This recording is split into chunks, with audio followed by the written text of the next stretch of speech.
Pastor అనే వ్యక్తి సామాన్యంగా మందు తాగుతారా? అది సాధ్యమయ్యే పనేనా? తాగుతారా లేదా నేను చెప్పను, తాగకూడదని నేను చెప్తా. పాస్టర్లు మందు తాగుతారా? తాగకూడదు. మందు తాగుతారా? తాగకూడదు. మందు తాగుతారా? మరి నాకు తెలీదు. ఒక పని చేయండి కెమెరామ్యాన్ గారు, లోకల్ ఏమన్నా వైన్ షాప్లు ఉంటే ఒక హాఫ్ బాటిల్ తీసుకురండి. మీరేమన్నా నేను టెస్ట్ చేస్తా.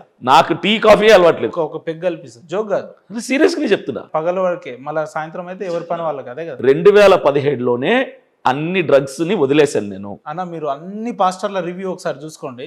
వాళ్ళందరూ ఒక రివ్యూ ఇస్తున్నారు. మ్. వాళ్ళే అంటున్నారు, చాలా మంది పాస్టర్ నేను పెద్ద లంగని, నేను పెద్ద దొంగని, నేను డ్రగ్స్ తీసుకుంటుండే, హుక్కా తీసుకుంటుండే, అమ్మాయిలు విపరీతంగా అమ్మాయిల్ని వేధిస్తుండే, పోలీస్ స్టేషన్లో వాంటెడ్ లిస్ట్లో నా పేరు ఉంది అని కానీ ఇప్పుడు అలా ఏం లేదని అంటారు.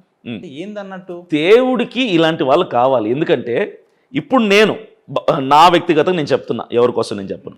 నేను బహిరంగ వేదిక మీద వేల మంది జనం ముందు నిలబడినప్పుడు మైక్ పట్టుకొని నేను ఏమంటానంటే, ఒకప్పుడు తాగుబోతుని, తిరుగుబోతుని, అవి ఇవి చెప్తాను. నేను చెప్పినప్పుడు ఎదుటోడు ఏం చేస్తాడంటే, అక్కడ ఇలాంటి మనస్తత్వం, ఇలాంటి అలవాట్లు కలిగిన వాళ్ళు ఎవరంటే, ఓహో అలాంటి వాడే మంచిగా మారాడరా, మనం కూడా మారుదాం, మనం కూడా మానుకుందాం అని వాళ్ళు ఒక ఆలోచనలోకి వస్తారు. అదే నాకు ఏ అలవాట్లు లేవు, నేను పుట్టినప్పటి నుంచే మహాత్ముడిలాగా ఏ తప్పు చేయకుండా బతికానంటే, వాడు తాగేవాడు ఏమంటారు తెలుసా, తాగడంలో ఉన్న మజా నీకేం తెలుసురా, సిగరెట్ కాల్ చూడు, ఒకసారి అమ్మాయితో పోయి చూడు.